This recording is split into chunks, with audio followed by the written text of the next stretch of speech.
Inna ad-dina 'indallahil Islam.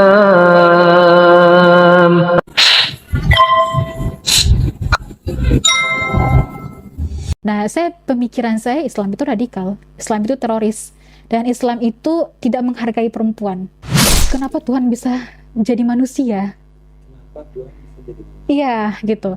Terus kenapa Tuhan bisa menebus dosa-dosa ciptaannya? Assalamualaikum warahmatullahi wabarakatuh. Perkenalkan, nama saya Christina Huta Barat. Saya asli Medan, tapi alhamdulillah lahir di Padang, dan semua jenjang pendidikan saya itu ada di Padang. Agama saya sebelum saya hijrah menjadi seorang Muslim adalah Kristen Protestan, dan gereja saya di Padang itu adalah gereja HKBP. Batak ya berarti ya? Iya, iya Batak. Masuk Islam tahun berapa? Alhamdulillah tahun 2017, 4 November. Pas selesai, pas waktu itu azan asar. Emang apa triggernya yang mendasari Mbak itu memeluk Islam? Itu panjang sekali ceritanya. Gini loh Mas, saya itu lahir dari keluarga yang tanda artian kuat agamanya. Sampai paman saya juga pendeta, paman saya pendeta, abang saya itu ketua gereja di HKBP, dan kami itu kalau misalnya tidak pergi ke gereja itu ya intinya pasti akan ada ceramah lah dari pagi sampai siang, intinya kami harus ke gereja. Pada saat itu ya karena saya mengikuti agama orang tua saya dan saya harus patuh sebagai anak, tentu saya mengikuti keinginan beliau. Tapi pada saat itu ada satu titik di mana saya uh, mengatakan kalau Tuhan yang dulu saya anut itu adalah bukan Tuhan saya. Kenapa saya menyatakan demikian? Karena kenapa Tuhan bisa jadi manusia? Kenapa Tuhan bisa jadi? Iya, gitu. Terus kenapa Tuhan bisa menebus dosa-dosa ciptaannya? Kan kalau kita analogikan itu kan sesuatu hal yang aneh ya. Kok bisa Tuhan jadi manusia, Tuhan merasakan lapar, Tuhan bisa tidur, dan Tuhan harus menebus dosa-dosa ciptaannya. Kalau menurut saya, kalau hakikat Tuhan itu, Tuhan memiliki kuasa, jadi apapun bisa Tuhan lakukan tanpa harus Tuhan harus uh, menebus dosa umat-umatnya, harus turun ke bumi dulu, harus melakukan sesuatu hal-hal yang bisa dikatakan seperti manusia. Itu bagi saya, nalar saya tidak mencapai ke sana, tidak bisa mengambil konklusi dari agama saya yang sebelumnya. Ditambah lagi saya waktu SMK, saya waktu itu kalau kami di SMK itu ada dua apa namanya, guru ngasih dua situasi. Kamu guru agama, kamu boleh ada di kelas atau di luar. Jadi waktu itu saya di kelas. Nah, waktu itu ibunya itu kalau bisa saya katakan ya dulu ya rasis, tapi beliaulah yang membukakan pemikiran saya. Karena beliau mengatakan seperti ini, sebaik-baiknya orang kafir di dunia ini, di bumi ini, beliau sedekah atau apapun, tapi kalau menduakan Allah, akhirnya pasti di neraka jahanam. Nah itu saya kayak, ih kok ibunya rasis ya, kok ibunya kayak bisa memberikan pemikiran seperti itu, apalagi saya ada loh di depan beliau, kok bisa ya beliau seorang pendidik berbicara seperti itu. Akhirnya saya pulang, saya diam gitu, sampai orang tua saya ngeliat ada perubahan saya misalnya kalau ada permasalahan apapun tuh saya pasti discuss ke bunda saya. Jadi saya curhat ke beliau, saya bilang saya di sekolah ada suatu peristiwa seperti ini, seperti ini, seperti ini. Akhirnya bunda sama bapak ngomong, ya udah kita ke tempat paman aja. Paman waktu itu masih sebagai pemuka agama di Padang. Akhirnya saya pergi ke sana, saya cerita, curhat, bicara dengan beliau. Terus saya katakan apa yang dikatakan oleh guru saya waktu saya SMK, terus paman saya ngasih, itu nggak benar. Intinya tidak ada yang datang kepada Bapa kalau tidak melalui aku. Jadi Tuhan Yesus itu adalah sebenar-benarnya Tuhan dan kamu harus menyembah itu. Itu hasil dari kesimpulan yang saya dapatkan dari beliau. Tapi pada saat itu hati saya kayak, benar nggak ya? Tapi kalau Tuhan, kenapa? Ya, baik lagi yang sebelumnya saya ceritakan, kok bisa Tuhan turun ke bumi, ngapus dosa-dosa umatnya, Tuhan disiksa, dicambuk, segala macam. Maaf sekali, kok rendah kali gitu loh. Menurut saya kok rendah kali. Akhirnya waktu itu tidak tahu kenapa saya nggak mau ibadah. Ke gereja. Nggak mau ke gereja. Diomelin? Iya. Saya nggak mau ke gereja. Dari SMK tuh saya nggak mau ke gereja. Pokoknya banyak sekali alasan yang saya berikan kepada kedua orang tua saya nggak mau ke gereja. Saya bilang ada kerjaan tugas lah, segala macam. Intinya entah kenapa hati saya itu ada perasaan ini bukan agama saya. Tetapi karena ada orang tua, saya harus dituntut di sana. Tapi saya untuk mencari kebenarannya pun saya belum mau gitu, takut. Nah akhirnya dari itu saya udah jarang ke gereja sampai saya kuliah. Itu semakin bisa dikatakan ateis nggak ya Mas? Karena saya nggak percaya, nggak ada keyakinan lagi. Tapi karena saya itu orang tua yang mendorong saya harus tetap di sana. Tapi saya nggak pernah berdoa lagi. Berdoa itu pun pada saat dibutuhkan. Kalau nggak dibutuhkan ya udah. Dan saya pun kalau misalnya terkejut atau berdoa, itu saya mengucapkan doa-doa umat muslim kayak astagfirullah, bismillah. Karena kan saya di Padang punya teman-teman muslim semua, jadi kan lingkungan bisa mempengaruhi kita. Jadi terbawa ucapan mereka. Jadi kalau saya makan ya bismillah. Kalau saya terkejut astagfirullah. Entah kenapa atau bagaimana itu sudah tertanam dalam hati saya. Semenjak selesai saya kuliah. Selesai saya kuliah itu saya ikut pendidikan dan selesai ikut pendidikan waktu itu saya ngomong di hati saya nggak mungkin terus seperti ini berdiri tanpa ada tujuan. Saya nggak mungkin terus kayak gini, nggak ada pegangan sedikit pun tujuanmu kayak mana, kamu di dunia ini mau ngapain, terus kamu mau berdoa ke siapapun kamu nggak tahu, kamu yakini agamamu yang sekarang itu sudah tidak ada lagi di hati kamu, tentu kamu harus mencari yang lain. Nah, akhirnya saya coba cari agama-agama kayak Katolik, Hindu, Buddha, pokoknya saya nggak mau Islam dulu. Kenapa? Karena menurut saya Islam itu sesuatu hal yang negatif. Dari mana tahu ini negatif? Karena dulu itu saya mikirnya memang saya berteman dengan teman-teman saya yang muslim, tapi karena mungkin konsumsi pemikiran saya ini sesuatu hal yang Islam itu radikal. Doktrin dari mana? Doktrin ya dari media juga, dari internet juga, dan juga dari propaganda media kan kita kan termakan ya kan Mas. Nah pemikiran saya Islam itu radikal, Islam itu teroris, dan Islam itu tidak menghargai perempuan. Dari mana? Dari mana? Karena poligami. Itu maaf, karena poligami. Karena kok bisa ya mereka itu mensunahkan laki-laki bisa menikah 1, 2, 3, 4. Tandanya kok perempuan tidak dihargai, sakit loh hati perempuan gitu kan. Itu perspektif saya dulu perspektif negatif saya tentang Islam. Nah akhirnya saya cari nih agama-agama Islam itu terakhir. Katolik, nggak bisa. Katolik sama kayak agama saya yang dulu. Kenapa? Menyembah ada patung gitu kan. Apalagi saya waktu itu debat sama paman saya, kan ada di hukum Taurat pertama, kata hukum Taurat pertama itu tidak boleh, intinya tidak ada Tuhan yang ada di langit, di bumi, di air, dan jangan ada yang menyerupai aku, terus jangan ada patung yang menyerupai aku, intinya kayak gitu. Tapi kok di beberapa gereja Katolik sama Kristen Protestan ada patung gitu loh. Tandanya kita udah menyalahkan hukum Taurat yang pertama. Ini logikanya gimana? Menurut saya, pemikiran saya nggak tahu salah atau apanya. Terus udah nggak, lari ke Buddha, lari ke Hindu lagi, maaf gitu, makin nggak tahu lagi arahnya, ini Tuhan yang saya sembah ini yang mana, karena banyak banyak Tuhannya.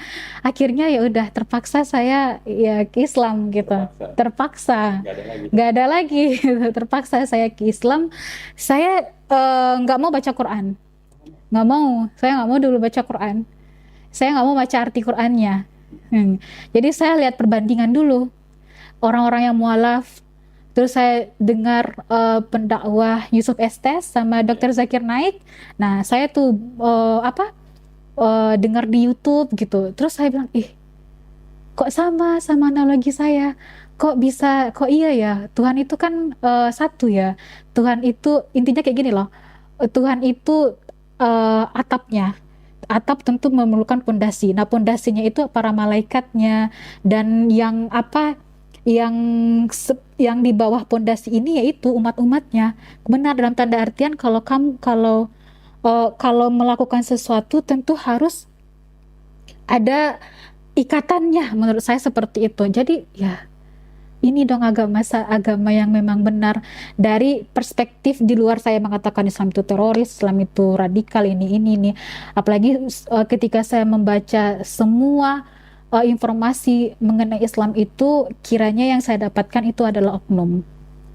Ya, itu adalah oknum. Dan saya memberikan afirmasi yang positif dalam pemikiran saya, bahwa ada misalnya kriminal nih, dia Kristen misalnya gitu, nggak mungkin kita menyalahkan agamanya, tentu kita harus menyalahkan orang dan sifatnya. Begitu pula dengan Islam, kita tidak mungkin mengatakan oh dia teroris ini karena dia Islam, kan itu kan sifatnya, orangnya, bukan agamanya, Ajarannya. bukan ajarannya. Dan Allah juga mengatakan poligami boleh 1, 2, dan 3, itu kan ada permasalahannya, ada cakupannya. Kenapa Allah membolehkan ada pernikahan laki-laki 1, 2, 3? Kalaupun nggak sanggup, kan udah dibilang sama Allah cukup 1, 2, 3, 4, itu pun ada alasan tersembunyinya sesuatunya. Kalaupun misalnya ada orang yang menikah 1, 2, 3, 4, tapi dia tidak bisa melakukan kewajibannya dengan baik, jangan salahkan agamanya, salahkan orangnya. Dalam tanda artian itu kan oknum. Nah, begitu pula dengan ya yang hal-hal negatifnya. Nah, itu yang membuat saya, oh ya udah, ini saya yakin agama saya ini benar. Apalagi pada saat ketika saya waktu itu saya memberanikan diri membaca Quran online, artinya saya suka banget nih mengenai hari kiamat. Kan, iya, karena kenapa, dalam agama saya dulu tuh nggak ada hari kiamat. Oh, Nah, dari pembalasan nggak ada hari pembalasan, intinya ya kita mau masuk aja, masuk surga aja. Nah, saya mikirnya kayak gini, kalau saya dulu di agama saya, kalau masuk surga ya udah saya nggak usah aja berbuat baik, saya bunuh orang aja, tentu saya udah label masuk surga gitu loh. Itu perspektif saya. Tapi kalau di agama kita yang sekarang kan mana ada, kamu harus kamu kamu harus diadili dulu seadil-adilnya, karena kamu gimana caranya bisa masuk surga sedangkan ada orang yang kamu zolimi. Kan intinya seperti itu, harus terbalas dulu keburukanmu, baru kamu akan ditampakkan kebaikanmu yang mana. Kan inti poinnya seperti itu. Nah, akhirnya ya saya baca tentang hari kiamat, saya mikir, iya ya, nggak akan mungkin kita hidup di dunia ini selamanya, dan nggak akan mungkin apa yang kita perbuat, baik kepada orang, baik kepada kedua orang tua, itu tidak dipertanggungjawabkan. Pasti akan dipertanggungjawabkan. Itu pemikiran saya. Terus akhirnya saya baca-baca-baca, maaf ya mas, saya nangis. Nah, kalau ngomongin alam kubur saya sedih gitu.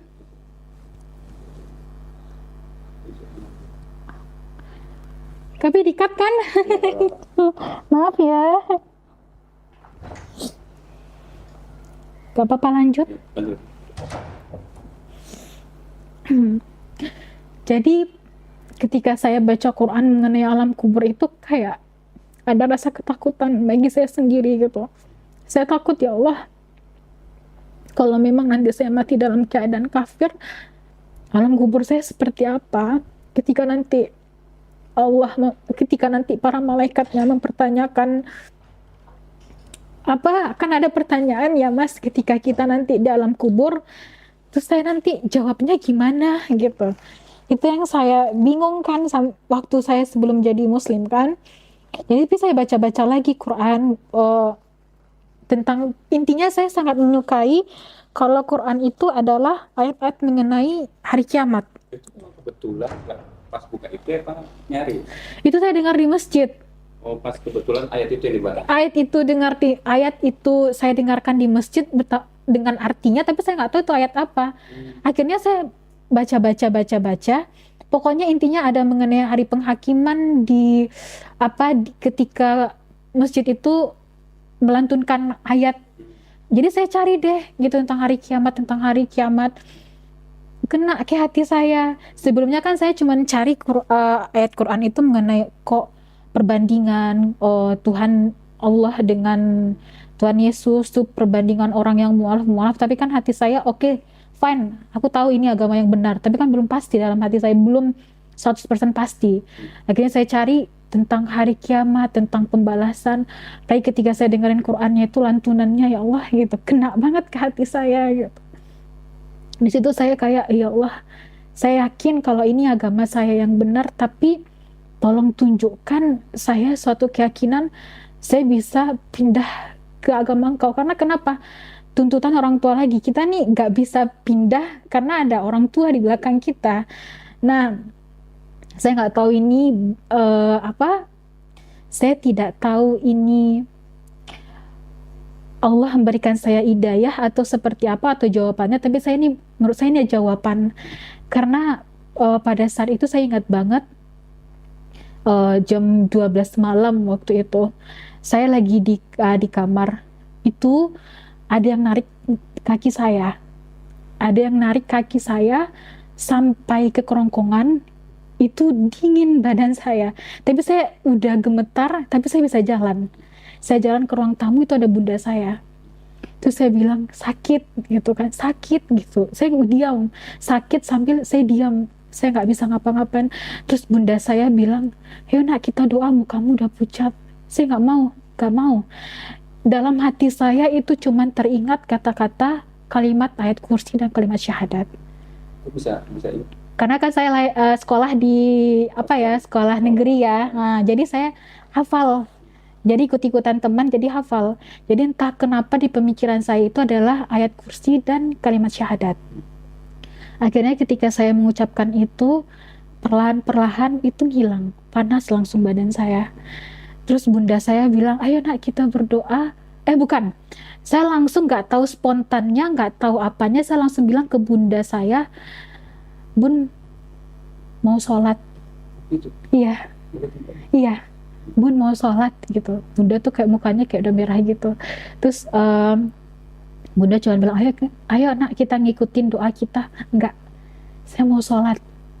Nggak tahu kenapa, biasanya saya takut sama orang tua saya nggak berani mengekspresikan diri saya, tapi nggak tahu kenapa saya spontan mengatakan, "Bun, saya mau sholat." Iya, saya mau sholat. Saya nggak tahu kenapa, "Bun, saya mau sholat." Saya bilang saya nggak mau berdoa seperti itu, saya mau sholat. Akhirnya saya ke kamar, saya cuman baca ayat kursi, saya ngucapin kalimat syahadat. Saya nggak tahu apakah hari itu saya udah jadi muslim atau enggak, tapi ya saya ngucapin itu sih, saya syahadat sama ayat kursi.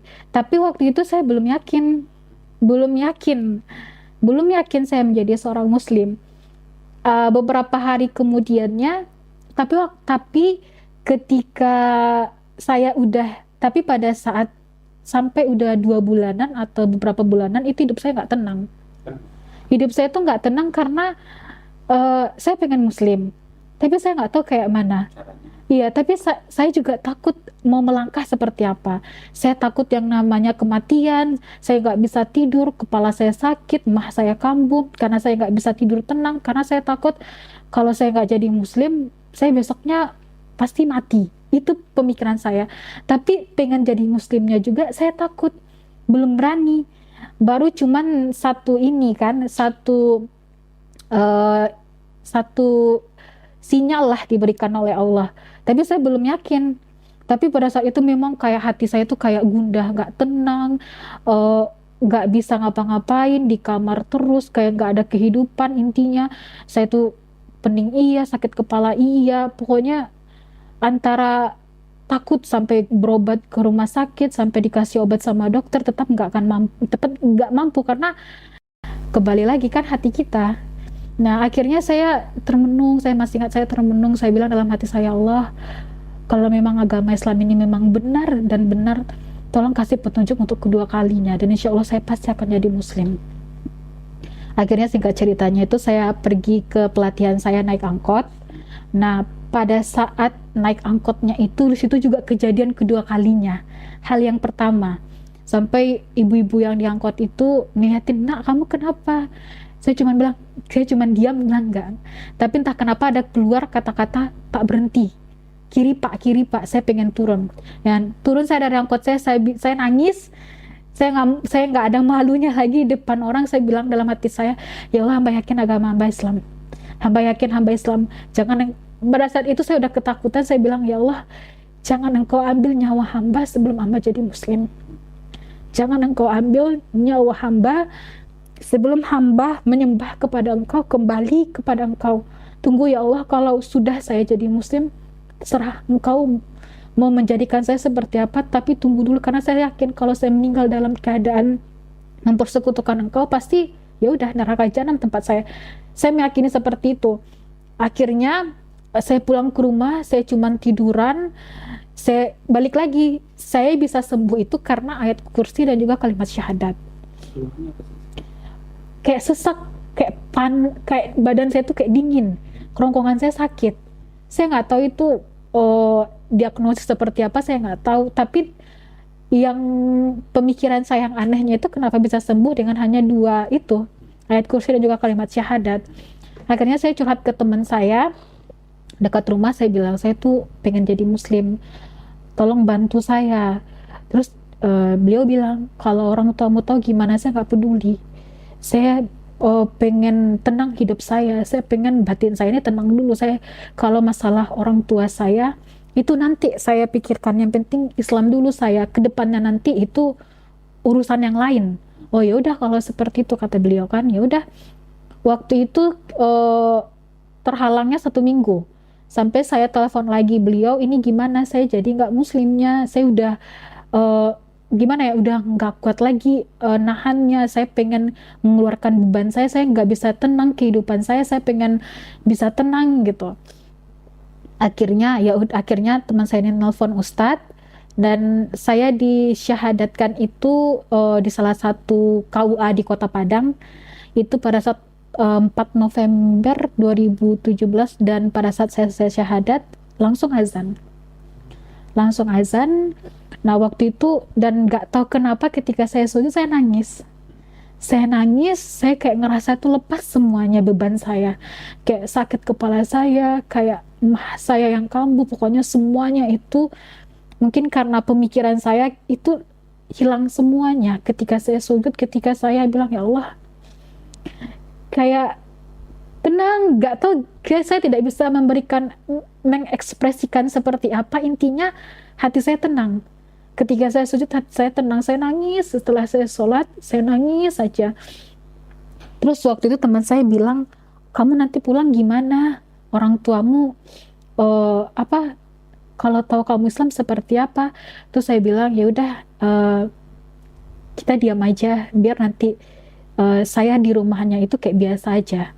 Akhirnya saya pulang ke rumah, saya cuma ngeliat muka orang tua saya, muka bunda saya, ada kegundahan. Ya Allah, gimana ya cara nyampaikan kalau saya itu udah muslim, kalau saya itu udah Islam, udah beda keyakinan. Sempatlah ada beberapa hari saya duduk dengan orang tua saya ngomong kayak gini, Bun, kalau aku pindah keyakinan gimana? Kalau aku jadi muslim? Bunda langsung ambil plastik, bunda robek plastiknya. Bunda bilang, nanti kita kayak gini, gak akan bisa bersatu. Kata bunda kayak gitu.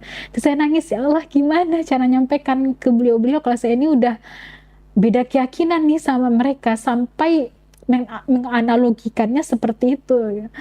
Tapi saya diam. Tapi sudah nampak sih perubahan orang tua saya ini adalah, anaknya ini kok berubah ya gitu. Yang dulunya, maaf ya, saya tuh kalau di rumah pakainya terbuka, sekarang udah tertutup karena kan udah tahu ya batasan auratnya, dalam tanda artian walaupun saya udah jadi muslim, saya dinasehatin sama ustadznya, kamu harus mencari sendiri apa-apa saja tanggung jawabmu ketika kamu menjadi seorang muslim. Nah, saya cari sendiri. Oh iya, saya nggak boleh kayak gini, kayak gini, kayak gini. Ya udah, saya mulai membiasakan di rumah itu, ya yang dulunya maaf terbuka, tertutup. Yang karena kan kalau saya keluar kan belum bisa pakai jilbab. Tapi saya kayak ya Allah, pengen banget deh keluar pakai jilbab. Pengen banget nutup aurat saya, tapi kan karena masih sama orang tua. Terus ditambah lagi orang tua saya ini kayak ngelihat saya ini aneh. Kalau azan sering ke rumah teman, sholat gitu kan. Iya. eh, ini ada apa ya sama anak saya ini kok bisa tiap maghrib kalau subuh saya di rumah, tapi kalau zuhur, asar sama maghrib sama isyanya kenapa sih ke rumah temen, ada apa? Nah, saya kasih jawabannya itu bantu temen buat skripsinya, tapi ya saya sholat di sana. Dan saya tuh alhamdulillahnya langsung bisa praktek sholat dan langsung bisa baca sholatnya itu pada saat saya udah jadi muslim. Besoknya saya langsung belajar, langsung saya praktekkan. Jadi saya udah nggak perlu lagi diajarkan atau bagaimana, karena memang saya udah cari sendiri di YouTube. Jadi ya saya praktekkan sendiri dan dilihat juga sama teman saya. Dan ya walaupun minim ya ilmunya, waktu itu saya cuman ya niat, innamal amalu binniyat, saya niat aja. Pada saat orang tua saya curiga, di situ ada keyakinan dalam hati saya nggak mungkin ada di rumah. Saya nggak akan mungkin ada di rumah, saya harus keluar dari rumah. Tapi kalau misalnya saya keluar dari rumah, saya harus keluarnya dengan cara yang baik-baik. Nggak mungkin ada perselisihan juga pertengkaran. Dan serapat-rapatnya saya menutupi keislaman saya, pasti akan tahu orang tua saya. Saya udah ngomong ke teman saya, ke ibunya teman saya juga, tolong jangan kasih tahu ke warga atau siapapun kalau saya ini udah muslim. Biar saya sendiri yang ngasih tahu ke orang tua saya, karena sakit nanti hati orang tua saya tahu dari orang lain, cukup dari saya sendiri.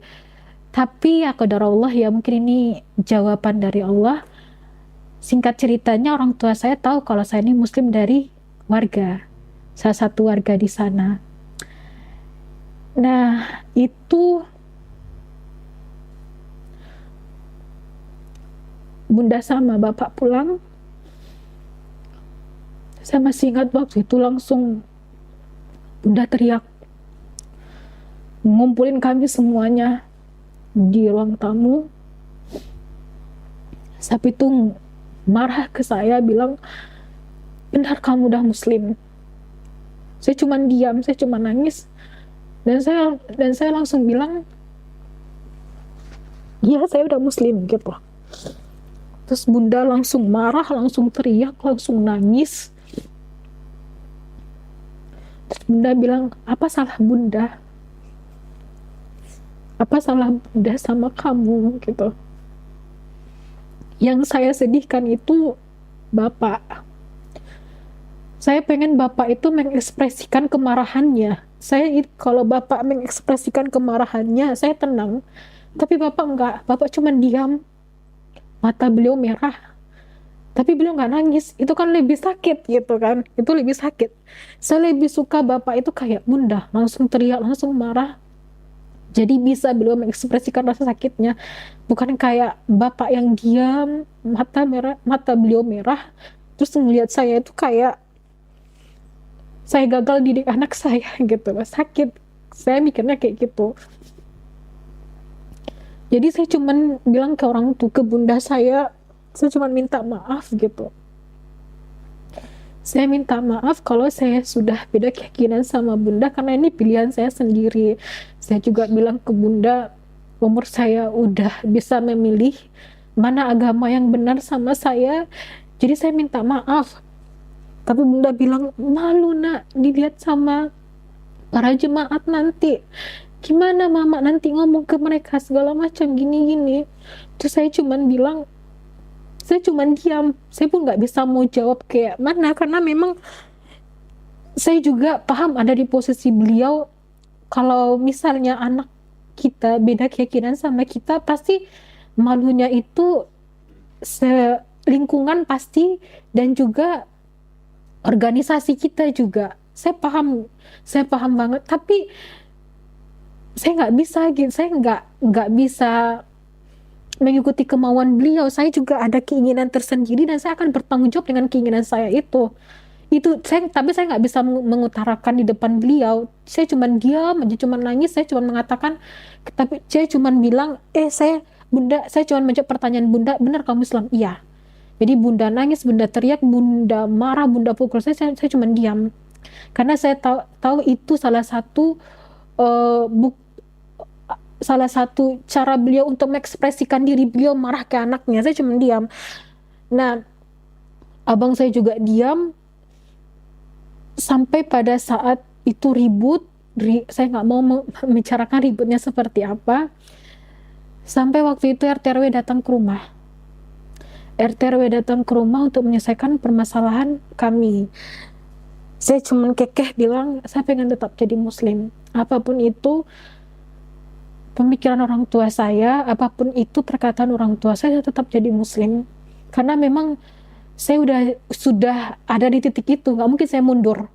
Tidak mungkin saya mundur. Saya intinya apapun nanti ke depannya itu biar urusan saya, biar pertanggungjawaban saya. Saya udah jadi muslim, saya tidak akan mundur lagi walaupun orang tua saya mengatakan A, B, dan C tentang saya, tetap saya jadi muslim.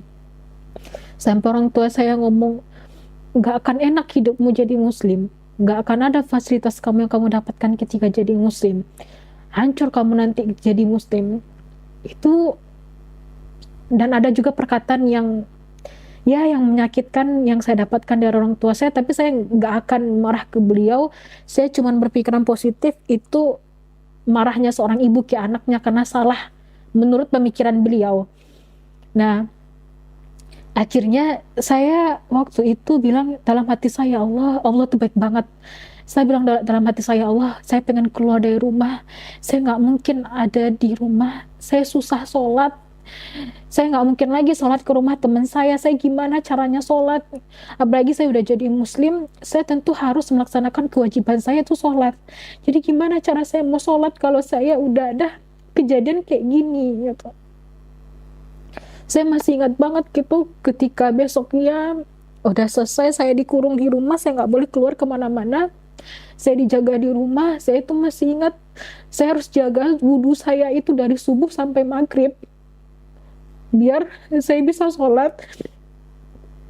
Terus saya masih ingat banget orang tua saya di kamar.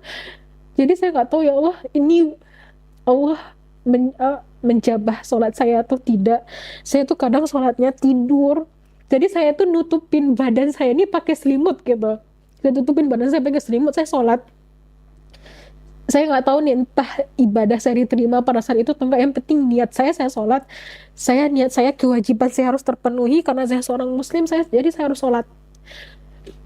Saya juga sholatnya duduk waktu itu. Kalau ada orang tua saya duduk. Saya tidak menggerakkan tangan saya cuma mulut dalam hati saya. Saya cuma, ya Allah, terima sholat saya karena saya sudah jadi muslim. Ini kewajiban saya nggak tahu. Pokoknya diterima atau tidak, yang penting saya sholat itu. Kalau nggak ada orang di rumah, saya tuh masih ingat banget, saya ngambil selimut, saya ambil sarung untuk saya nutupin rambut saya sholat, saya penitikan biar bisa saya sholat.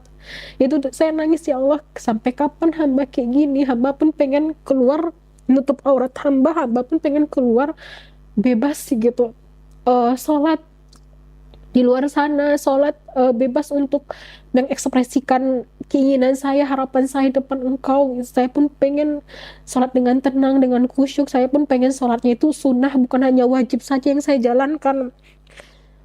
Akhirnya nggak tahu kenapa Allah menjawab pertanyaan saya itu seminggu setelah kejadian itu. Teman saya bilang ke saya, ini ada orang yang mau kenalan sama kamu. Orang tua angkat saya, coba deh, bisa nggak kamu keluar? Dan waktu itu saya kan nggak bisa keluar, udah 1 bulanan saya 1 mingguan saya nggak bisa keluar. Terus nggak tahu kenapanya saya bilang, ya Allah, saya pengen keluar, mudahkan. Dan nggak tahu kenapanya itu Allah mudahkan, saya bisa keluar. Tapi waktu itu bunda sama abang banyak banget pertanyaan, mau kemana, ini mau kayak apa. Saya bilang cuman pergi keluar, pergi main. Akhirnya saya ketemu sama orang tua angkat saya di tempat yang lain. Saya ceritalah eh, pengalaman saya di rumah kayak mana. Terus saya bilang saya pengen keluar, saya pengen ibadah, saya pengen memperbanyak ilmu agama yang saya sekarang. Saya nggak akan mungkin di rumah. Saya takut nanti hidayah yang saya dapatkan ini dicabut kalau saya lama-lama di rumah. Saya pengen keluar, saya bilang kayak gitu. Oh yaudah, nanti bapak cariin tempatnya. Jadi kamu diam-diaman aja di rumah, kamu ikutin aja kemauan orang tua kamu seperti apa gitu.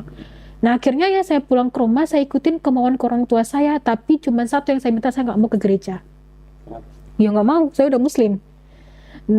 Oh pokoknya intinya kalau orang tua saya mereka berdoa, saya cuman ya kayak gini. Saya nggak akan mau doanya tuh lipat tangan atau segala macam. Kalau dipaksa untuk ke gereja, saya nggak mau. Karena memang orang tua saya ini yakinnya anak saya ini anak baik-baik. Anak saya ini cuma terpengaruh dan insya Allah pasti akan balik. Dan pasti akan balik. Karena saya baca chattingan orang tua saya dengan paman saya kayak gitu. Eh, anak eh, anak eh, anak perempuan kamu tuh cuma ngikutin orang doang, pasti dia tuh balik lagi. Intinya kamu baik-baikin aja di rumah dia biar terpengaruh sama kita. Akhirnya ya udah, saya ikutin permainan mereka. Saya apa? Saya turutin kemauan mereka. Mereka maunya kayak gini, saya turutin. Tapi cuma satu yang saya minta, saya nggak mau ke gereja. Nah, singkat ceritanya itu udah lama saya nggak bisa pergi keluar. Saya pergi keluarnya itu terakhir cuman sekali itu. Terus saya komunikasi, saya itu pegang HP, nggak boleh yang lain pegang HP. Harus saya yang pegang HP saya sendiri, karena saya kan tukar komunikasi sama teman saya, biar tahu ke depan nanti kenapa. Dan pada saat itu juga, dan pada saat orang tua saya nggak ada di rumah, saya tuh udah, gimana ya, sudah sedikit demi sedikit, itu misahin ijazah saya, kakak, segala macam, biar bisa keluar. Nah, saya hal-hal yang penting kayak gitu saya kasih ke teman saya. Nanti teman saya itu pindahkan ke orang tua angkat saya. Singkat ceritanya itu pas bulan Desember itu saya udah dari bulan November, dari bulan Oktober sampai bulan Desember saya nggak bisa keluar ke rumah, cuma sekali doang. Nah teman saya nih ngubungin, udah ada nih tempat untuk buat kamu. Tapi saya ngomong ke orang tua angkat saya, kami teleponan, saya nggak mau ada di Padang. Saya nggak mau masih di lingkungan Sumatera Barat, takutnya orang tua saya itu nanti tahu, Sabtu saya nanti disuruh pulang lagi, saya nggak mau. Terus alhamdulillahnya itu dapatnya di sini, karena orang tua angkat saya itu kenalan sama sahabatnya Ustadz Nababan, dan Ustadz Nababan juga ketika konfirmasi beliau mau nerima. Iya di Anaba, tapi pertanyaannya ini adalah saya keluarnya kayak mana? Dari rumah. Nah dari rumah, saya harus berbicara seperti apa lagi dengan orang tua saya. Waktu itu saya cuman, Allah itu baik banget. Ketika saya ngomong, ya Allah saya pengen kayak gini, besoknya pasti dijawab. Nah kayak gini saya ngomong, ya Allah saya pengen keluar, saya pengen belajar, saya pengen, tapi pada saat itu masih ada kegundahan sebelum keluar. Nanti kalau saya keluar, kalau sembunyi-sembunyi orang tua saya sakit gimana? Kalau orang tua saya benci sama saya gimana? Nanti kalau di luar saya nggak bisa ngapa-ngapain, perekonomian saya susah gimana? Manusia, realistis kita. Itu pemikiran saya. Tapi waktu itu saya masih ingat ada ayat Quran yang mengatakan, kalau kamu takut anak istrimu, pokoknya intinya takut anak istrimu, dan segala macam karena tidak berada di jalan Allah, tunggulah pembalasannya, dan kamu adalah ciri-ciri orang yang fasik. Dan itu langsung kayak, ih, kita cut dulu. Dan itu kayak saya tuh kayak ngerasa, oh ini benar, saya harus keluar dari rumah. Saya langsung bilang meyakini, oh yaudah 100% saya harus keluar dari rumah karena ada ayat ini. Nah akhirnya ketika teman saya udah mengkonfirmasi kalau udah ada dapat tempat tinggal, kamu harus keluar dari rumah dalam keadaan nggak bisa ngomong ke orang tua, karena kan kalau ngomong ke orang tua pasti nggak diperbolehkan. Jadi saya waktu itu sudah ada tanggal 18 Desember 2017 saya keluar dari rumah. Tapi sebelumnya itu saya diskusi sama orang tua saya, sama bunda saya. Saya ngomong sama bunda saya, "Bun, agama yang benar itu Islam loh.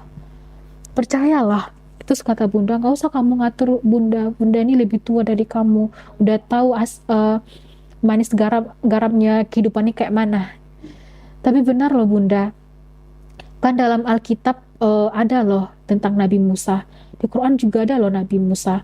Kan kalau di Alkitab kan cuman hanya Nabi Musa itu ditenggelamkan di Laut Merah udah selesai. Tapi kalau di Al-Quran ada loh bukti nyatanya kalau Nabi Musa ini Firaun ya. Firaun kan ditenggelamkan di Laut Merah. Kalau dalam Alkitab kan ada kayak gitu. Tapi kalau di Quran itu memang ditenggelamkan Firaunnya, tapi ada loh bukti nyatanya sampai sekarang. Saya ngomong kayak gitu ke bunda saya, tapi bunda saya nggak meyakininya. Bunda saya nggak percayakan hal yang kayak gitu. Bunda cuma ngomong kayak gini, "Bunda percaya sama agamamu yang sekarang. Tapi kalau misalnya bunda untuk ke agamamu ini, bunda nggak mau." Itu kayaknya nggak mau, sedih banget. Bunda percaya sama agamamu ini, tapi kalau bunda untuk menganutnya, bunda nggak mau. Berarti udah yakin? Saya nggak tahu, karena itu pemikiran perkataan beliau. Bunda yakin sama agamamu ini, bunda percaya sama agamamu ini, tapi bunda nggak akan mau ke agamamu itu. Jadi waktu itu saya nggak bisa tidur karena besoknya saya kan harus keluar dari rumah. Saya cuma nangis sehari semalaman, nangis ngeliat muka bunda saya, cuman kayak, "Ya Allah, kalau bunda saya ini meninggal dalam keadaan kafir, gimana mukanya nanti gitu. Pasti mukanya kena jilatan api neraka." Itu kayak nangis lagi gitu. Kayak, ya Allah gimana sama orang tua saya, sama abang saya, sama adik saya. Kalau misalnya mereka diambil dalam keadaan kafir, nggak bisa dong kita ketemu lagi. Itu saya nangis dari malam sampai subuh. Terus besok paginya saya nggak tahu kenapa saya ngomong ke bunda saya, "Bun, saya boleh nggak ke kampus, ada acara seminar, saya mau ngikutin seminar itu." Terus kata bunda, "Ya udah boleh." Terus bunda bilang, "Kamu pulangnya kapan?" Saya bilang, "Malam." "Ya kalau misalnya pulangnya malam, jangan lupa nanti beli jeruk ya." Gitu.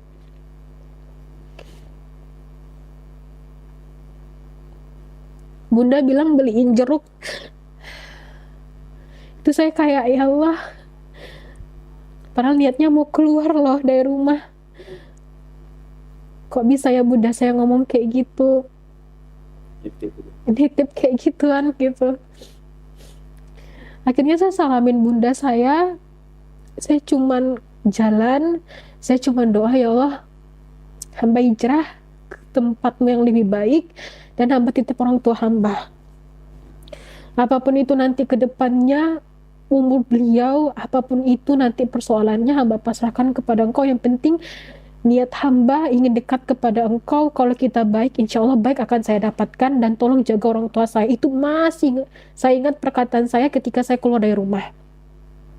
Akhirnya sampai ke rumah orang tua angkat saya. Di sana saya nggak bisa lagi nahan tangis saya nangis di sana. Jam 4 sorenya kami pergi ke Jakarta. Sampai di Jakarta kami nginap di rumah itu, tempat pengumpulan orang-orang mau haji, penampungan orang haji. Karena di sana ada acara, di sana juga saya ketemu sama Ustaz Nababan. Dan di sana saya ketemu sama orang-orang baik, langsung peluk saya, langsung dibilang, "Sabar ya, kamu kuat, kamu pasti bisa." Dan di sana saya nggak ada komunikasi sama orang tua saya. Sampai saya hidupkan HP saya, itu udah banyak sekali telepon, udah banyak SMS bilang, "Kamu di mana? Kok belum pulang? Ini udah malam," segala macam. Terus saya ngomong ke bapak angkat saya, karena bapak angkat saya ikut kan, "Pak, saya mau jawab gimana?" Terus bapak angkat saya bilang, "Jawab aja kalau kamu udah di Jakarta, kamu cari ilmu yang baik di sini, dan mereka jangan khawatir sama kamu." Akhirnya saya SMS kayak gitu. Saya SMS kayak gitu, itu saya nonaktifkan nomor HP saya lagi. Saya cuman SMS kayak gitu. dan saya nonaktifkan. Saya cuma nangis gitu, cuma nangis. Besoknya langsung dapat kabar bunda saya masuk rumah sakit. Iya, pingsan katanya, masuk rumah sakit. Dan itu awal-awal saya hijrah di sini tuh berat banget ujiannya, bukan ujian lingkungan tapi ujian keluarga. Keluarga nyariin, sampai saya diancam segala, sampai bapak masuk rumah sakit, sampai abang juga masuk juga rumah sakit, ibu juga masuk rumah sakit, bunda juga masuk rumah sakit. Itu karena ya saya sendiri, kata mereka. Nah, intinya pada saat itu kami selama 1 tahun itu nggak ada komunikasi. Saya nggak ada komunikasi sampai saya ngomong ke ustadz di sini, ustadz saya durhaka tidak kalau tidak ada komunikasi dengan orang tua saya. Tapi ustadznya bilang, sabar, serahkan semuanya kepada Allah. Kamu niatmu baik di sini, apapun itu orang tuamu pasti dijaga sama Allah. Itu yang selalu saya pegang selama 1 tahun saya di sini. Tahun keduanya saya mulailah pendekatan dengan bunda saya. Saya ngomong, bun, di sini saya baik kok, di sini saya nggak ngapa-ngapain. Bunda saya tuh takutnya itu saya itu dijadikan teroris. Karena memang ketika saya jadi muslim itu banyak banyak omongan negatif tentang saya yang disampaikan orang ke bunda saya. Dibilang saya ini ngikutin suatu organisasi yang berkaitan dengan aliran teroris gitu, keras gitu. Terus yang kedua, saya muslim karena ya itu, karena mau dijadikan istri kedua. Nah, orang tua saya takutnya kayak gitu. Mereka tuh, kenapa anak saya tuh memilih jalan yang salah? Orang tua saya ngomong kayak gitu, tapi saya langsung luruskan, saya nggak apa-apa loh bun, saya di sini loh. Saya kasih alamat pesantren ini ke bunda saya. Tahun kedua saya di sini, saya sehat, saya nggak ada diapa-apain di sini, saya banyak belajar di sini, apalagi bagaimana saya memuliakan orang tua saya banyak belajar di sini. Kenapa saya mulai komunikasi sama bunda? Karena saya nggak mau nutup komunikasi kita. Saya mulai perlahan-lahan komunikasi sama bunda biar bunda itu tenang. Kalau saya di sini nggak ada ngapa-ngapain, kalau di sini saya itu baik, pembelajarannya juga baik, dan nggak ada hal-hal negatif yang saya dapatkan. Jadi pemikiran bunda yang mengenai Islam kayak gini, dan A, B, C yang didengarkan oleh orang itu nggak benar semua. Karena sampai sekarang saya baik. Dan alhamdulillah komunikasi saya itu sama bunda kadang baik, kadang buruk, kadang ya ada hal-hal negatif lah. Sampai tahun 2020 saya balik ke Padang. Tahun 2020 saya balik ke Padang, itu lagi, tapi saya nggak langsung tinggal di rumah. Saya 1 tahun tinggal di rumah, hampir 1 tahun tinggal di rumah orang tua angkat saya. Karena saya takut lagi penerimaan mereka terima nggak sama saya. Apalagi saya udah pakai jilbab, udah pakai gamis, segala macam, terima nggak mereka sama saya. Dan itu apalagi kan saya kuliah online, dan nggak mungkin juga saya kuliah di rumah. Takutnya nanti orang tua saya nanya, kamu kuliahnya apa? Dan orang tua saya juga nggak tahu kalau saya sampai sekarang itu kuliahnya kuliah agama.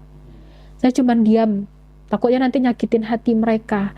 Nah, pada saat tahun 2020 bulan Agustus, iya, bulan Juli ke Agustus, itu saya pulang ke rumah karena saya dapat informasi ayah saya jantung.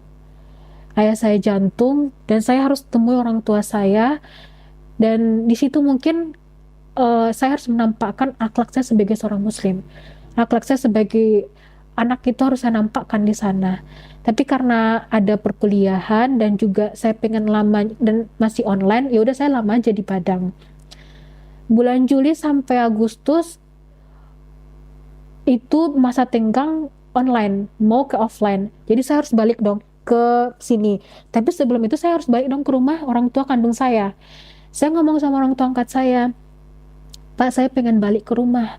Saya pengen melihat keadaan orang tua saya, dan saya pun pengen silaturahmi, dan saya pun pengen melihat keadaan mereka seperti apa. Dan Bapak takut takut saya balik ke rumah, takut nanti didoktrin lagi, takut nanti diomongin, akhirnya saya nanti pindah keyakinan lagi. Saya ngomong ke bapak saya, ke bapak angkat saya, Pak, insya Allah saya sudah punya ilmu, dan insya Allah saya kuat keimanan saya, dan insya Allah apapun itu argumen yang diberikan oleh orang tua saya ada jawaban untuk membantahnya. Perkenankan saya untuk pulang, saya pengen lihat orang tua saya. Kita nggak tahu ke depannya lagi gimana umur. Yang penting saya ingin berbakti kepada orang tua saya. Saya ngomong kayak gitu ke orang tua angkat saya. Tapi orang tua angkat saya bilang, oh yaudah nanti saya ngomongin ke RT RW dulu sama pemuka agama dulu. Takutnya nanti kamu nggak dibolehin balik lagi ke Jakarta atau segala macam. Akhirnya pada saat itu kita ke pemuka agama, intinya tidak ada yang membantu sama sekali. Singkat ceritanya kayak gitu, tidak ada yang bantu sama sekali. Dan waktu itu memang saya berharap kepada manusia, bukan kepada Allah. Saya pengen niat saya itu besar, keyakinan pengen balik ke rumah. Sampai ada di titik puncaknya saya bilang, ya Allah saya pasrah. Kalau memang saya memang nggak bisa ketemu orang tua saya tahun ini, panjangkan umur mereka agar bisa saya pulang balik lagi ke Padang, bisa ketemu sama mereka. Tapi kalau memang Allah engkau permudahkan, mudahkan jalannya. Karena memang tidak ada sedikit pun jalan penengah buat saya untuk ketemu orang tua saya. Takutnya nanti kalau saya sendiri pulang ke rumah, akan ada permasalahan. Kan lebih enaknya ada orang yang berkepentingan untuk membantu saya pulang ke rumah. Tapi waktu itu nggak ada. Jadi saya udah kayak, udahlah saya pasrah. Mau Allah kayak mana lah, saya udah pasrah. Dan di titik di pasrah saya itu Allah itu baik banget. Allah berikan jalan, RT sama RW mau nelpon saya, bilang saya bisa kok mempertemukan kamu dengan orang tuamu. Ayo kita ketemu ke tempat kita diskusi dulu, bagusnya ketemunya kayak mana. Akhirnya saya dengan bapak angkat saya ketemu sama Pak RT Pak RW-nya, ngomong kayak gini, oh nanti kamu pulangnya harus kayak gini dan kayak gini. Besoknya pas saya pulang ke rumah itu, saya pemikiran negatif saya adalah saya pasti ditolak, saya pasti dibenci, saya pasti ya hal-hal negatif lah yang saya dapatkan. Ketika saya ngetok pintu itu saya cuma baca 3 qul sama ayat kursi, dan nggak tahu kenapanya itu ketika saya buka pintu ketemu dengan orang tua saya, bukan kebencian yang didapatkan, tapi pelukan yang saya dapatkan. Saya langsung dipeluk, saya langsung dibilang anak saya udah pulang, sudah bertahun-tahun anak saya nggak balik, akhirnya pulang gitu. Jadi kami disuruh masuk semuanya, itu di luar ekspektasi saya. Dikiranya saya akan dibenci, dikiranya saya akan disuruh balik lagi atau segala macam. Enggak, bunda langsung peluk, bapak langsung peluk, langsung kita ngobrol-ngobrol, singkat-singkat saya nangis di sana karena saya melihat perubahan fisik orang tua saya. Itu saya kayak, ya Allah, sudah lama saya meninggalkan orang tua saya gitu. Jadi ngomong-ngomong lah RT RW-nya sama orang tua kandung saya, orang tua angkat saya nggak datang karena saya takut nanti ada perselisihan. Jadi yang bantu saya itu cuma RT RW sama pemuka di sana, berempat kami tambah saya berlima, ngobrol kami. RT RW cuma ngomong ini anaknya udah balik, tolong dijaga, tolong jangan ada pertengkaran atau segala macam. Intinya apapun itu yang udahlah selesai lah gitu ya, kata RT RW-nya. Nah ketika mereka pergi nih, tinggal saya sendiri, saya kayak saya takutnya itu ini cuman kayak bohongan, cuman di depannya doang bohongan atau apa. Tapi alhamdulillahnya itu penerimaan yang saya dapatkan itu positif. Mereka pulang, bunda langsung peluk saya, bunda mengatakan udah makan nak, makanlah dulu gini. Nah di situ kita banyak ngobrol, banyak ngomong gitu, banyak di sana kamu ngapain ini. Tapi saya selalu ngomong, saya berdoa sama Allah, ya Allah, ketika nanti saya ketemu sama orang tua saya, jangan sampai orang tua saya nanya apa ilmu yang kamu dapatkan, kamu kuliah di mana, karena saya nggak mau nyakitin hati orang tua saya. Dan alhamdulillah ketika saya nyampe di rumah itu orang tua nggak ada ngomong apapun, beliau cuman diam, mungkin nggak mau nyakitin hati saya, atau mungkin nggak mau lagi anaknya keluar atau kayak mana. Dan saya di rumah itu kayak ya, saya nampakkan saya sebagai seorang muslim. Saya tutur katanya baik sama bunda saya, apapun itu perkataan bunda saya yang memang tidak bertentangan dengan agama saya bantu bunda saya juga menampakkan ibadah saya depan orang tua saya juga nampakkan bacaan Quran saya di hadapan orang tua saya, dan alhamdulillahnya itu tidak ada sedikit pun perselisihan. Abang saya baca kitab, saya juga nggak mempermasalahkan, itu hak beliau. Saya baca Quran, alhamdulillah juga di rumah juga tidak mempermasalahkan. Malah waktu itu saya pertama datang ke rumahnya itu mikir, saya sholatnya gimana? Saya takut sholat di depan orang tua saya, nanti dicibir, nanti diomongin. Tapi nggak tahu kenapanya bunda ngomong, kamu kalau sholatnya itu nggak usah ke masjid, tapi di kamar aja. Ya, bunda ngomong kayak gitu, saya kayak langsung, kok baik banget. Allah itu menjawab semua kegundahan dalam hati saya, pemikiran saya yang kemarin negatif tentang penerimaan saya, tapi alhamdulillah Allah menunjukkan jawaban dari doa saya semuanya. Dan akhirnya ya selama bulan Juli sampai Agustus itu saya menampakkan ilmu yang saya dapatkan di sini, ilmu yang saya dapatkan di kampus saya juga. Terus bunda ngomong, kok kamu berubah? Saya ngomong kayak gini, ini ilmu yang saya dapatkan. Jadi bunda nggak perlu khawatir aku di luar kayak mana. Apapun itu, nasihat bunda sama bapak sebelum aku jadi muslim itu selalu aku pegang. Dan ditambah lagi ketika aku jadi muslim, makin memperkuat. Dan nggak perlu khawatir, karena kan saya anak perempuan satu-satunya di rumah. Jadi takut bunda ini saya keluarnya itu hal negatif yang akan saya dapatkan.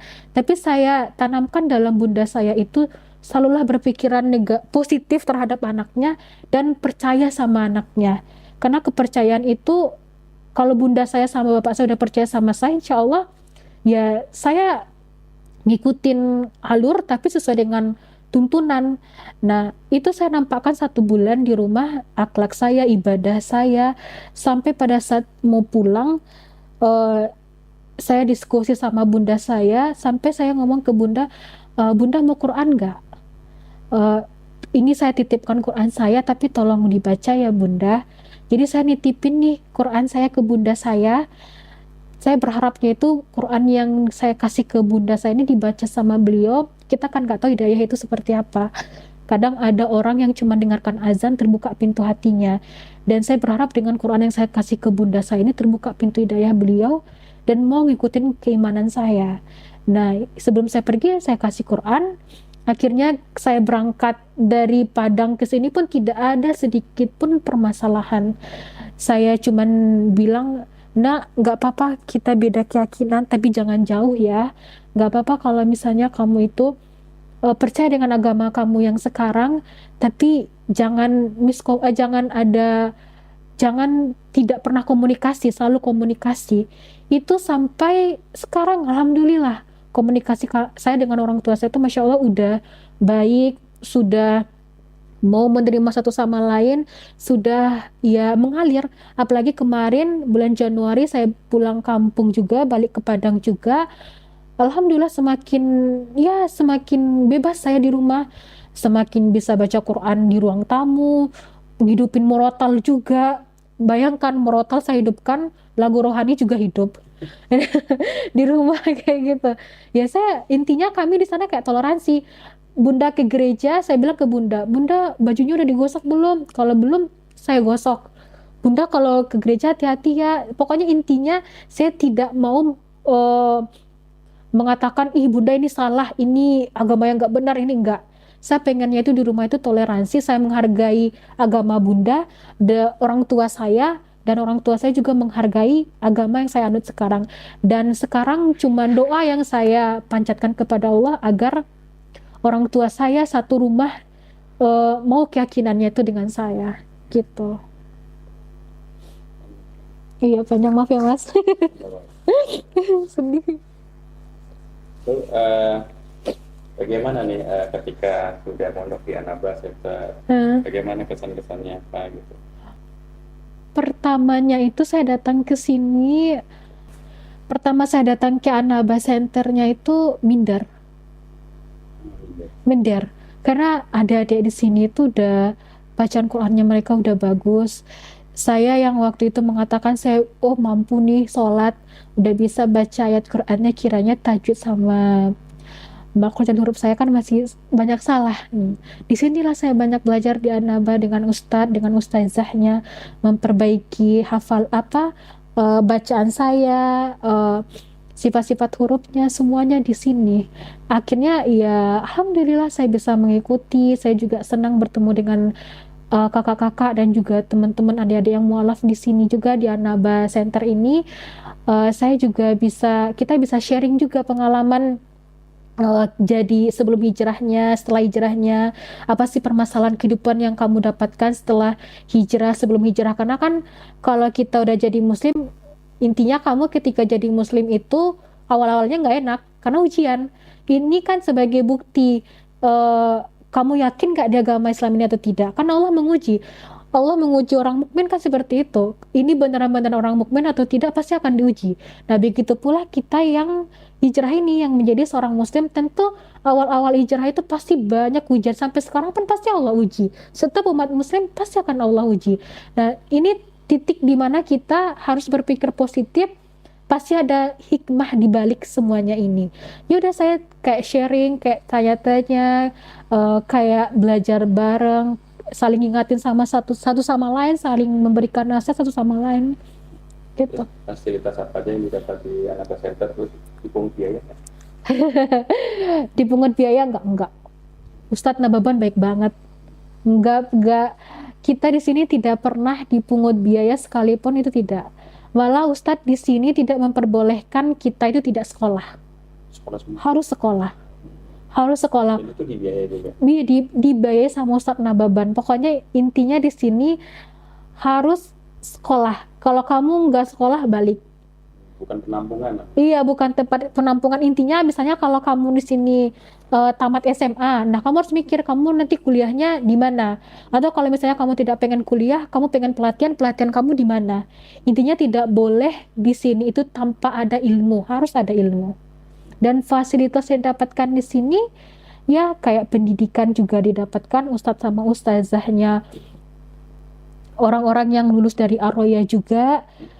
Dan juga kita juga dapat di sini hal-hal yang baik juga, ya kayak fasilitas kita di sekolah. Intinya di sini kita diberikan kebebasan oleh Ustadz, tapi memang awal-awal datang ke sini Ustadz kayak bikin perjanjian, kamu tuh harus bisa baca Quran 1 bulan itu udah lancar, kalau nggak lancar ya dikembalikan. Jadi dengan adanya persyaratan seperti itu kan mempush kita, memberikan motivasi buat kita harus sungguh-sungguh gitu.